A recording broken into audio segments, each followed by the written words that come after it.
the Cybersecurity and Compliance Podcast with Craig Petronella. Learn about the most current IT security threats in ransomware, phishing, business email compromise, cybercrime tactics, cyber heist schemes, social engineering scams, as well as hints and tips from leading professionals to help you prevent hackers from penetrating your network and dropping ransomware or malware payloads. This podcast will arm you with the best info to defend your network against the latest cyber crimes. Don't forget to like and subscribe. And now, here's your host, Craig Petronella. Welcome to today's PTG podcast, where we are discussing Biden's dire warning that Russian cyber attacks are coming. Biden said last night that with Putin's back against the wall, there's a greater chance that he may employ additional tactics and increase the severity of the tactics. And one of the tools that he's most likely to use, in our view, is cyber warfare. So maybe we can talk on that a little bit. Sure. Yeah, we've been talking about that for 3 weeks now. Yeah. So it was just speculation around increase your defenses, make sure you have capability to detect and defend your business against a cyber attack. And also at the consumer level too, make sure that you're being cautious on emails and don't open any suspicious emails or click on links or attachments. And if you get random people calling, don't be quick to answer the phone. Try to avoid the robocalls. We had previous episodes where we put out some tips on how to best secure your mobile device. So definitely check back on our YouTube channel and other sources there to brush up if you need to. But yeah, the writing's on the wall, right? It's not going to go away anytime soon. Sadly, I think this is the new norm. And I've said this before, firewalls and antivirus are no longer enough. So you have to have technology like XDR and some of these other layers, obviously training and doing the risk assessments and pen tests and all that fun stuff. But quite frankly, a lot of companies, they don't have the budget to do it. So they pretty much do nothing. I think now's the time to really change that and go through a proof of concept and really explore, look through a lens that you've never looked through before to see all the things that are really happening on your networks without your knowledge that you thought were getting trapped but are not. Yeah. I think, too, another thing that's really important that a lot of people miss, back in 2014, I got hacked on my social media, my Facebook, and they took over my chat and sent out some pretty inappropriate messages to my cousins and stuff. So that was fun. I'm not really sure how they were able to get it. I probably reused a password or something. That's another thing, too, is that they'll also contact you in social media. They'll clone different profiles and pretend to be somebody and send out messages. Yep. But yeah, so just be careful on social media. Be careful with your emails. Be careful with your phone calls. Didn't we read too recently that SMS smishing is also on the rise? Yep, absolutely. Smishing, if you don't know what that term means, is it's phishing to your email, but it's to your phone through a message. And the problem with smishing is that you can't hover over the link to see where it goes. So definitely do not click on any links in text for sure to keep yourself safe. Like I said, we posted a bunch of other tips there to secure your mobile devices and take those security control precautions seriously. Definitely now with the threat landscape elevated. Yeah, definitely. Hey, Blake. Hey, it's good to see some different faces. That's right. It's interesting to look at the quadrant of our pictures because you have Craig, that's glowing face of PTG, always got his really good visuals there. And then Erin and Blake have the blurred background, and then mine is just the background. I don't know, that picture just popped up on my thing. But anyway, it's interesting because I just think it's a neat combination there. It's funny because with my big fluffy hair, the background doesn't always do the best. So that's why I think blur is probably better. Craig, you posted something regarding passwords. Oh, this one's funny. I don't know if I posted this, but I read it. So somebody used the super secure password of password, genius idea, and then they got extorted for $15 million in ransomware fees because guess what? It wasn't just on their email account. It was on a server at a company. Oh, wow. Are you serious? Wow, that's bad. Yeah, obviously, if you're listening, don't use the password. Take our tips seriously and secure your passwords with multi-factor and obviously complex long string passwords. Use a password manager. It's so easy. For example, somebody at their home network, most of the time, whenever you put a router or Wi-Fi network in, usually the access is 192.168 9 out of 10 times. And then it'll pop up for a login. And then the username is admin, the password's password. Or it's just admin. or it's blank for some reason. For anybody on your home network, if it's a friend or family, easily get in there. And yeah, I definitely recommend change that. It's silly things like that that people just don't know. Yeah, these default configurations are just weak and insecure. And in the manuals, they always say, make sure you change this, but nobody reads the manual. When you actually type your password in, there's something there that's intelligently receiving that input and deciding if it matches the correct password. Am I explaining that right? Something there is comparing what you input to what is the known password. Has anyone ever successfully breached that, whatever you want to call it? I think you're referring to the hashing database. Okay, yeah, that's probably what I'm referring to. Yeah, we've definitely breached it several times when we do pen tests, for sure. So that's not something you really hear very much about, because you hear about people trying to rape passwords by using algorithms to crack them. And then you hear about advanced algorithms that listen for keystrokes on a keyboard to determine what's being typed. You witness that in pen test, that can be breached. So if we breached it in pen test, what's the missing link there? The very first pen test I ever did ages ago was breaching the password database on a Unix system. And what happened was they did not restrict who can look at that database. So I was able to download it in the pen test exercise and then run some software that would crack the encryption. At that time, it was a 386 x86 microprocessor, and it took about a week to crack the passwords. But when it was done, I had about 1,500 user accounts and passwords. Oh my God. Wow. So nowadays, fast forward to most companies use Microsoft Windows Server as their operating system. There's what's called SMB, and there's obviously with the later versions of Windows Server, it's more secure and encrypted by default. But in older versions, it was not, and you could still run software against it.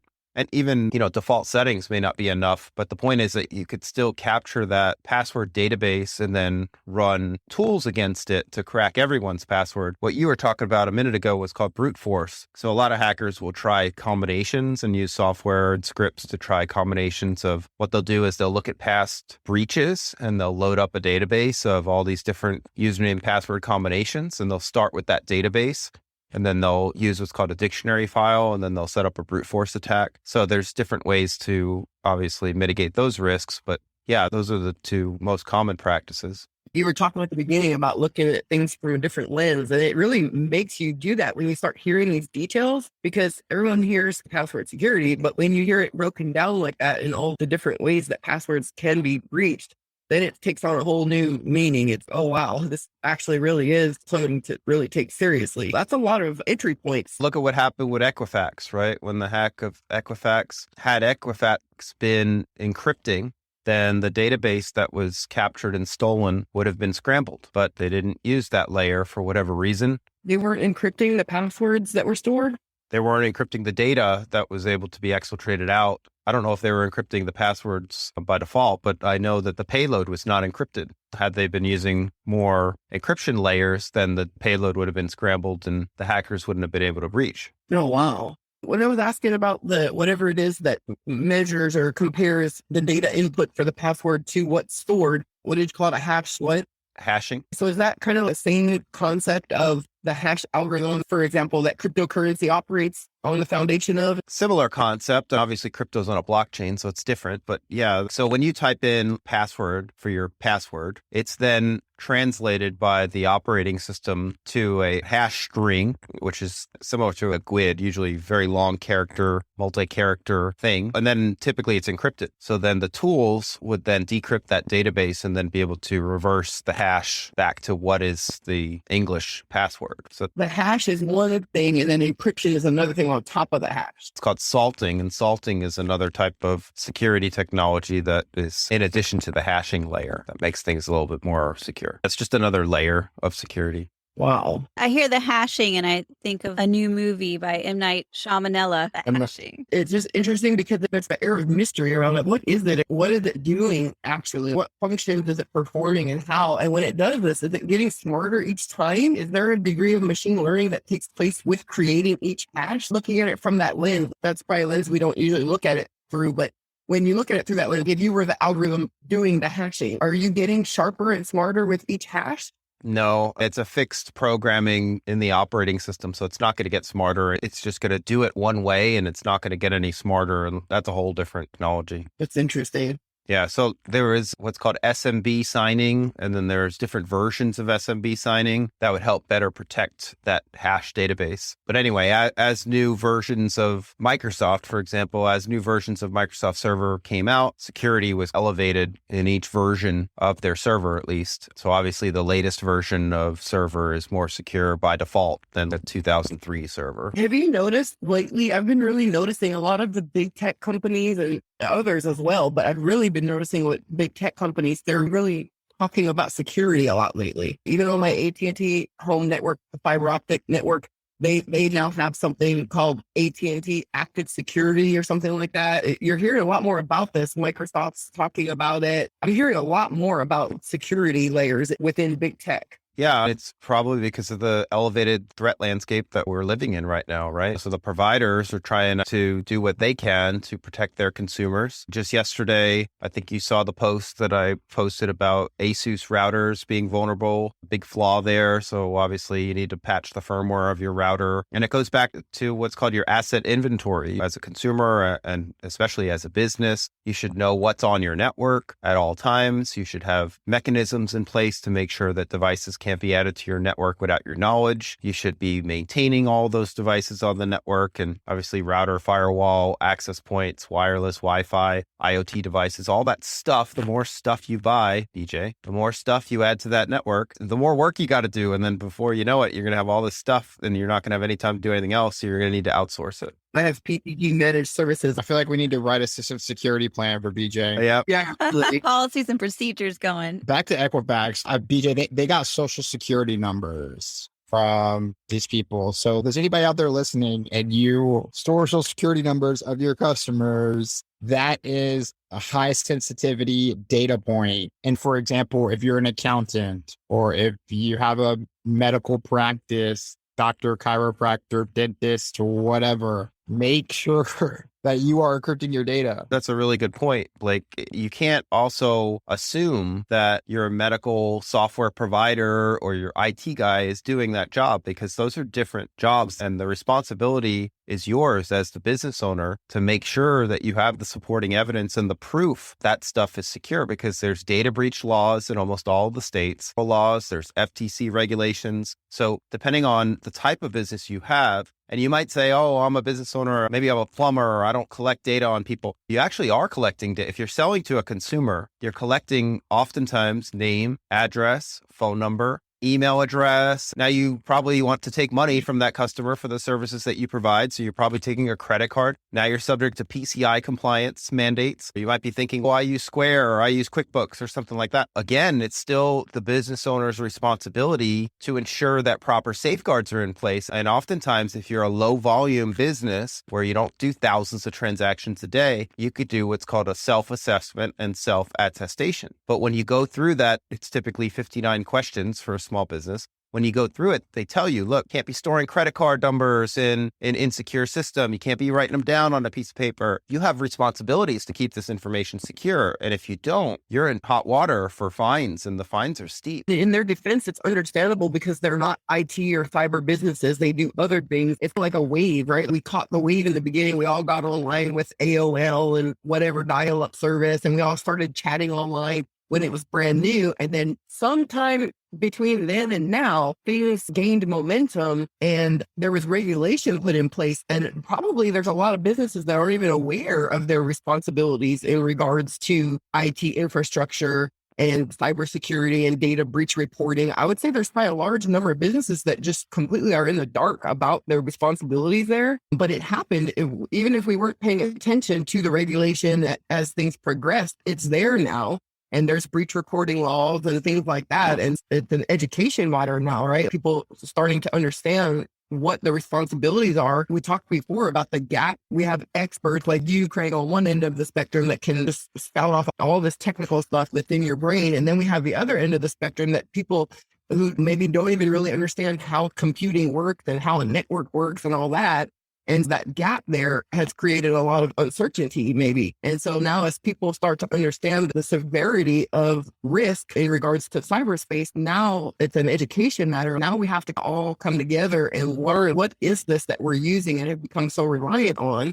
And then how do we use it responsibly? And then how do we protect ourselves and our clients? Yep. A lot of people, for example, like Craig said, they sign up for these third-party services, Square, whatever payment processor, whatever website, especially medical practices. They use a lot of customer patient software. And a lot of times when these people sign up for them, they're like, oh, I don't have any data here. I'm using this patient portal or this or that. It was in the cloud. They promise they're secured. And a lot of times, if you go back and read the terms of service, they are absolving themselves of legal liability. So if your patients are stored within their database and somehow they get hacked, you get hacked, vice versa, your client list leaks out social security numbers, you are responsible for that loss of data. Depending on your service industry, there's also a window of opportunity from the time that the breach occurred to the time that you have to notify your customers. And if you don't follow those two things, you could be in hot water. So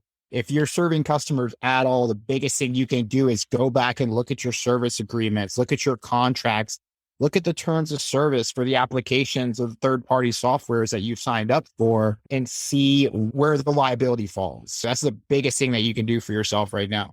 What comes to mind too, Blake, is a lot of people will tell me, oh, we use Google. We're a chiropractor or we're a small medical office. We use Google. If you look at Google's terms and conditions, like you said, a lot of these companies, Google, Microsoft, Amazon, they all hold themselves harmless of any kind of security. So the security is on the consumer. They provide you with the platform, but it's your responsibility as the user or business owner to secure that platform properly. And if you're not knowledgeable about the cybersecurity, you need to hire a company that is, because one wrong move, one wrong change of a setting can cause a breach for you. And it's very rare nowadays, especially if you take a credit card or you're meeting with a consumer, it's very rare nowadays that you're not subject to, it's almost assumed nowadays that you are regulated because there's all these regulations for any kind of business. Like I said, FTC regulations, there's ADA compliance now for people with disabilities. You got to make sure that your website is properly able to be read by what's called a screen reader. And we have a free assessment around that now where you can just reach out to us and it takes us just a few seconds just to show you at no cost. Look, you have a website. If you're in business, likely are not an ADA expert, but we can show you in seconds that, look, here are some problems with your website and how you can get a steep fine, a nasty fine as a business owner. If you're in business nowadays, there's probably a very strong probability that you are regulated in some way, shape, or form. That is a perfect example, Craig, of the culmination of all of this, because there's all these different industries and they have different regulations, PCI, GAP, whatever, for credit card processing industry. You have CMMC for cybersecurity and maturity model for the Department of Defense. You have all kinds of different areas, HIPAA for medical, but then you have this ADA, and that is a unifying regulation. Because if you have an online presence in a business capacity, no matter how small it is, technically you are required to be ADA compliant. And that applies to everyone. That could be if you're selling t-shirts online out of your pickup truck. It doesn't matter. If you have an online presence, you are subject to ADA, and there is literally a pathway there for if someone sees your website and feels that it's not ADA compliant, there's contact information online for this. You contact and you report the business as not being ADA compliant, and then the business is sued by the federal government, and then the person who blew the whistle on that business gets a portion of the reward from the fine. And so this isn't very real. And there have already been lots of lawsuits and lots of payouts. And so this applies. Everyone has to be compliant for ADA. Everyone who's online has responsibilities. Not only ADA, but two big ones are Ccpa. So if you have customers in California, you got to pay attention to that. If you have customers in the European Union, they got GDPR. Those are two that everybody has to comply with. And the beauty of it is, as much as this may sound like bad news on the front end, right? If I have an online business and I'm not compliant with any of this right now, and I'm not even aware of any of it, I'm going to hear all this and I'm going to be like, oh my gosh, I just want to stop doing business. This sounds bad. But the good news is that there's a lot of overlap with all of this. All these different types of regulation and compliance, they're called different things. and they're written up different ways, but it all boils down to the same general good practices for cyber hygiene. And so once you get your stuff, it's kind of like flossing your teeth. You do that from a business perspective. You practice good cyber hygiene. Once you get it down, once you're there, you're really going to be okay with all these different regulations because they all are redundant. I think what you mean, BJ, is there's parallels. So for example, if you're a medical clinic, you're most likely subject to what's called NIST 66 is the framework of maturity model to follow. But if you're a DoD contractor or a defense industrial based contractor, your requirements are higher, they're heightened. So that would be NIST 800, 171 or 172, and then whenever CMMC signs into law. So there's different levels of process. The HIPAA might have maybe 50 controls and DoD might have 110 controls. But the 50 on the HIPAA NIST 66 versus the DoD NIST 800, 171, there's overlap there. We're not saying that every company needs to do the maximum. Obviously, that would be good for any company to follow the same regulations as a DIB contractor, but maybe that's not cost effective, but there are ways to get that cost down. The point is that as a business owner, you have obligations and there's different regulations. And by doing some of the security controls, you can satisfy multiple regulations. And that's the point. Yeah. That's exactly what I meant. And we see a common misconception. We see this a lot within HIPAA, within the medical practices, and we see it probably, I would venture to say, even more, which is unfortunate, amongst the defense industrial based contractors. They have a common misconception that if they're small, that these things don't really matter. I'm such a small contractor. I only have this many devices on my network. So the CMMC is really not that important for me. That's very untrue because it doesn't matter if you're small, you are a possible attack vector. And you could be a gaping hole that could cause a ship to sink. It doesn't matter that your network is small. You are an access point to a whole defense industrial base. That's right. And there's like a, what I call foundational level of security, whether you're one person working out of your house, or if you've got 100 people or 1,000 people in your company, there's still a threshold and foundational level of security that if you're dealing with just one document that has sensitive information, controlled unclassified information, or you have patient health information and you're a small chiropractor and it's just you and an assistant, you're still subject to the same HIPAA compliance as a hospital. You might not be as big and as complicated as that hospital, but you both take insurance, most likely, and you both are handling patient health information. So you're treated the same way. HIPAA compliance for you is going to be oftentimes less expensive than that hospital, but you still have to have that minimum foundational compliance layer, and you have to show all the supporting evidence to make sure that you're compliant. So my boyfriend is a surveyor, and he worked for this one company. I won't say any names, obviously, but he worked for this one company. I know they have government contracts, and he showed me around the office one day, and there was maps of the city just sitting out. And I was like, oh my God, like if I was a bad actor of some sort, I could go in there and use those maps or take pictures or whatever and use that to hurt people. I mean, it's a small company. They just do surveying. So you think like, oh, what's the big deal? If you have a government contract in the wrong hand, like they would be in so much trouble. Even if you're just that one person and you're dealing with a purchase order of widgets of a missile part or whatever, and you're that one metal manufacturer or whatever you're doing in your small business and your contribution, doesn't matter how small you are, you still have that obligation to protect that sensitive information because it's so valuable to the adversary. Not only that too, but if you're a reseller, let's just say you're buying proprietary parts from a defense contractor or whoever, and you're not even doing anything, you're just reselling those parts, you still have to follow the same regulations as the person that's supplying those parts to you. Yeah. So if you're what's called a sub to the prime, you have what's called the trickle down effect. So the whole flow of CUI from that big provider down to your small company, you have to keep all of it secure. Well, it's even further subcontractor, and then you have vendors of the subcontractors. And then all of the third parties or anybody involved in the medical world, you've got what's called the covered entity, which is typically the doctor's office or the hospital. Oftentimes, if you take insurance, you've got what's called a clearinghouse. And then let's say you've got an IT provider, that's what's called a business associate. So all of those all are subject to HIPAA compliance. Yeah. But yeah, all the vendors, all the solutions, any kind of software or equipment, firewalls, all that stuff has to be compliant. And if you don't have the evidence for it, you'll fail the audit. And that's where you'll get in trouble. Not only will you fail it, but also I have a feeling we're about to see some big attacks or attack attempts. So it's unsafe for the national security. just in general. And that's what I was wondering about, Craig, when I was reading the article that you had sent about Biden's warning. I see the adversary is laying dormant almost. That's right, Erin. Remember that term, right? We hear it from one of our partners in regards to the AI-driven cybersecurity software, the extended detection and response, that term dwell time. We've known about a lot of breaches recently that were very big and very widespread, and then they went silent. And does that mean that they're no longer a threat? Absolutely not. Now we're in the dwell time phase.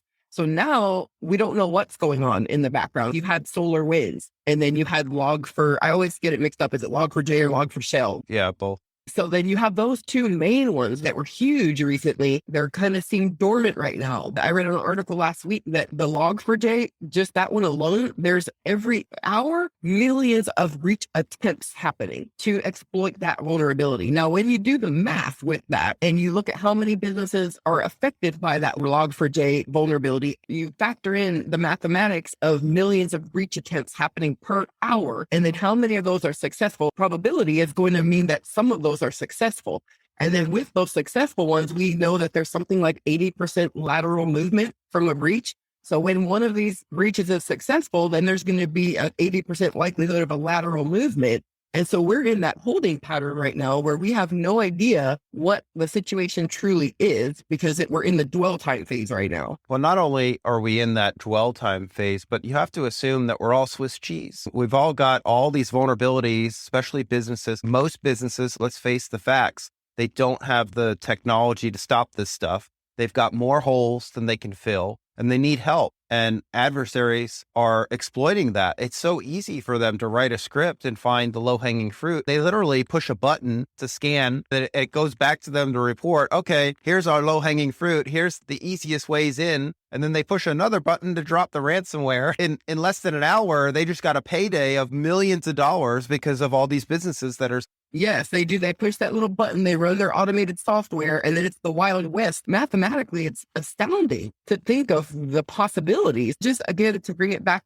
to your first statement, Craig, when you talked about looking at it through a different lens, I guess a way I frame this in my mind, the current state of cybersecurity, if we were to picture cyberspace as an entity and picture it getting up and walking right now, we've got a zombie with rabies and everything else walking, right, on this framework that's got tons of holes in it, and it's just a mess. It's a monster. It's on epic proportions. So we all need to do our part to get this thing in order so that we have something that's a more pleasant picture than the current monster. The other side, too, there's new laws that are being pushed through every day that a lot of people may not be aware of, but there's what's called breach reporting laws. And those breach reporting rules and laws, they vary from state to state. But there was another thing that Biden signed, I think it was just a few weeks ago, shortly after the war started, where he said that if you're a government entity, there are a couple things that they did. If you're a government entity, now you have a shorter time window to report that breach. Because think about it from before, when they didn't have that law in place, businesses didn't know, number one, if they were breached because they didn't have the right technology in the lens. But number two, when they finally discover it, now they only have a certain period of time. The timer starts ticking. A cyber team, it's a response team for cyber. This is brand new too. If you're a local government entity, you have access now to an incident response cyber team to help you when a breach does happen. They'll do the forensics and the detail there. But you were talking about if you don't have the right technology and lens on your network, you don't know about a breach, and you're not necessarily held harmless from that. If you're breached and you don't know it because you don't have the proper eyes on your network, you're not absolved of any ramifications there. You have a responsibility to know when you're breached. Think about it as taxes. If you failed to pay your taxes and then you get audited and then they discover, oh, you failed to pay this, now you have penalties and interest. It's the same thing in the cyber world. If they do the forensic investigation and they find out, oh, this breach happened 2 years ago, you're going to have penalties and interest for not reporting that. You best be in touch with a good cyber attorney to help you. And I'm not saying this stuff to scare people. I'm just saying this is the reality of the world that we live in. The reality and the solution always goes back to using humans. They throughout history have always been as good as their tools, right? You look at the Iron Age. It's always what tools are available to humans and how do they use those tools to their maximum potential. And right now, tools extended detection and response, because from a breach reporting perspective, that's how you know when your network is breached, because you have AI eyes on your network and it knows when something happens and it tells you, hey, there's something happening here. And so then you're protecting yourself from liability there because you're knowing when you get breached, and those tools are available. So not using them is not a good defense to not knowing that you were breached, because those tools are available to all at a very low entry point price wise. Yeah, and it's definitely a very effective layer. It's not the cure-all. You still need training and all these other things, but the more supporting evidence that you can furnish, the higher likelihood of a payout if you do get a breach from cyber insurance. If you don't have cyber insurance, it'll allow you to qualify to get cyber insurance. Quite frankly, the more layers you have in place, you're not going to have a breach in the first place. Yeah. And if anything, from just protecting your business standpoint, it shows due diligence. Yeah. With HIPAA, there's that due diligence. It shows, did you actually try? So not doing anything in regards to your cybersecurity is definitely not showing a due diligence. Yeah, like with HIPAA, that law was enacted by Bill Clinton in 1996. That's old. It's so vague, the HIPAA law. It doesn't even talk about the requirement of encryption. However, nowadays, encryption is so easy to do. It'd be really hard to argue in an audit that you chose to not leverage encryption at different in your system security plan, and in favor of how inexpensive, often free, it is to implement. I think it would be really hard to argue your point as a medical practice. It would just be wise for anyone doing business online to try to do a self-assessment right now of themselves, and just say, look, if I was breached, we're asked all these questions. What tools were you using to prevent a breach? Did you use encryption? Ask yourself those questions now before someone else asks you those questions, and apply a degree of wisdom. And those questions, if you ask, is a no-brainer that you should take some kind of action. The biggest action people could take is just to call us. They could take advantage of the free phone call. They can get in touch with us. We could ask them some questions over the phone, instantly grade their maturity level. And if they're ready to do something about it, we have options for that. If they're not and they just want information, that's okay too. But the point is to take that first step forward, right? At least try to chip away at this stuff. No, we don't have the magic pill. We're not going to say, look, do this one thing and then you're all secure. It doesn't work like that, but it is a continuous effort. Yeah, it sure is. I wanted to say too, this is a good segue, but a lot of people, whenever they reach out to us and we start pointing out what they should be doing and what they are doing, we're not here to turn you in. We're not going to turn around and say, oh, John Smith is doing this incorrectly. It seems like a lot of people start defending themselves. We have a new dialogue with a customer. They're scared to admit what they're doing wrong. And it's not really about that, because the quicker you are to admit it and the more honest you are with us, the easier it is for us. Or if you come in for an assessment and you're saying that you're doing this, or you're not quite sure, or you say you are and you aren't, and we expect that, and then we find out that you aren't, we're not going to penalize you, obviously, but it adds more work to us. And if we have to go back and do the work again independently, it hurts you more than it hurts us, because we can accurately give you a more accurate timeline if you were more transparent, or a more accurate cost to remediate your business. So don't be scared to approach a cybersecurity firm if it's us, and tell them what you're fearful of or what you're doing wrong. We see that with the DoD contractors, that because of the fact that it was written in their contracts years ago that they were supposed to be NIST 800-171 compliant, and they've been saying that they are to get these contracts, but they know that they're not. And now there's an uncomfortable transition now to go from self-attestation of being compliant to now actually enlisting help of professionals to get compliant, even though you were attesting to that compliance, because there's a degree of fear there that's causing a blockage for people. But know this, you're not alone, because this is very consistent. This is why CMMC came about, because this is such a widespread issue. You're not alone. Most contractors are in the same boat as you. Everyone that called us, they're in the same mess. You haven't been the only one attesting to compliance and not taking it seriously. This is a widespread problem. It's affecting most American businesses. It is a matter of national security now. So there's no reason to feel fear or guilt or shame. Know that we've all been guilty of this.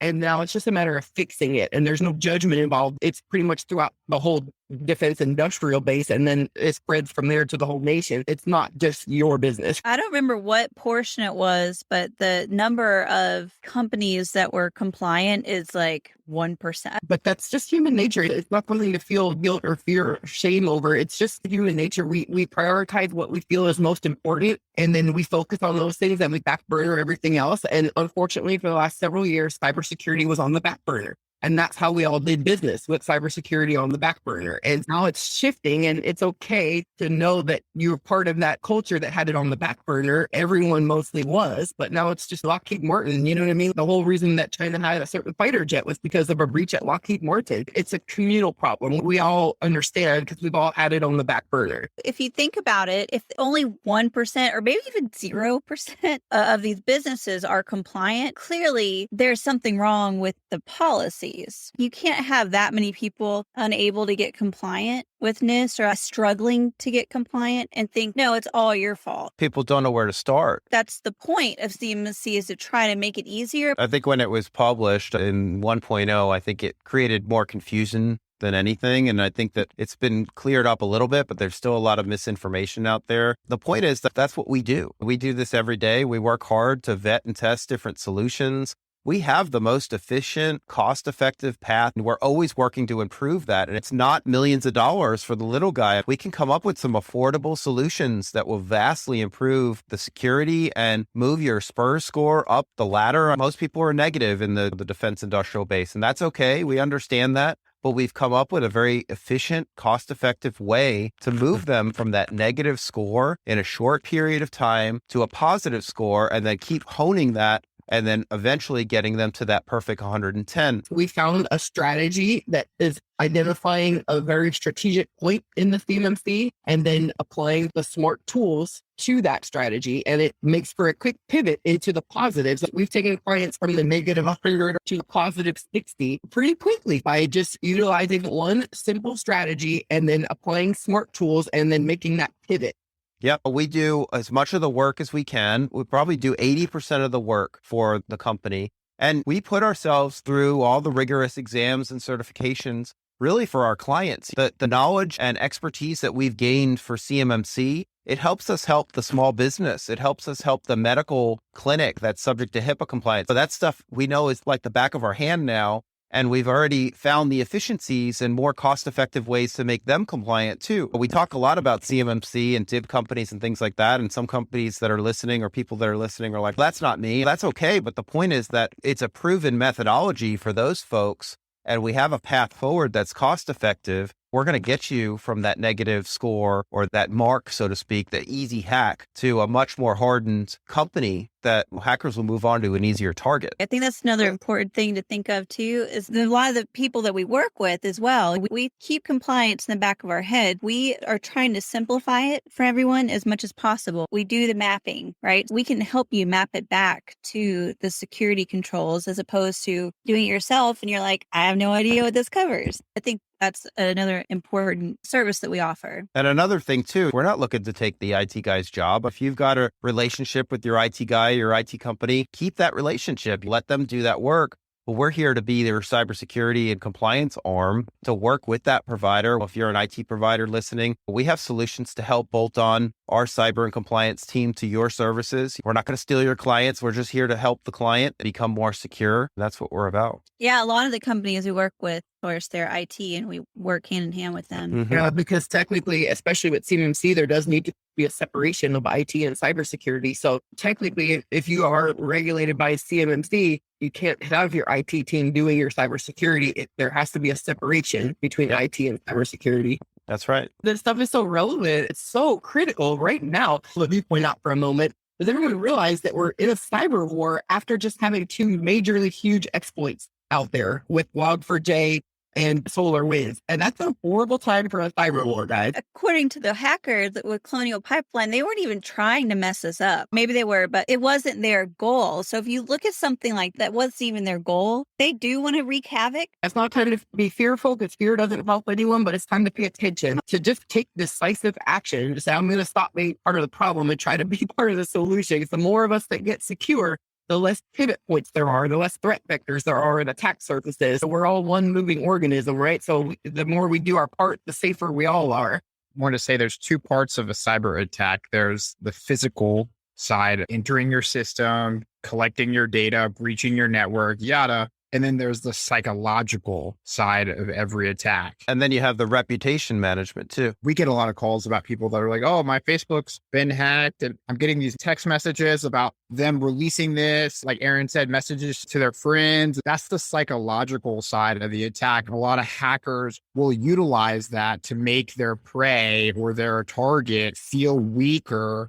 and to lower them and create a larger advantage between the data that they're collecting and what they really have. So that's another side. And the reason why I was saying that is you need to frame your mind for both sides. It helps a lot to step into doing the security things that we're talking about, but you need to frame your mind and stop thinking that this can't happen to you. Unfortunately, as the rise of automated tools help us to manage cybersecurity much better, on the flip side, you have automated malware tools. And that makes the risk so much more widespread and such a faster spread that it's really illogical to think that this can't and won't happen to you due to automated malware tools. The spread, the reach is far and wide. It's already happened. Craig said, if you have used Equifax, TransUnion, and whatever, your social security number is probably on the dark web already, or your password is already on the dark web, or your Gmail account, or you just haven't found out about it yet.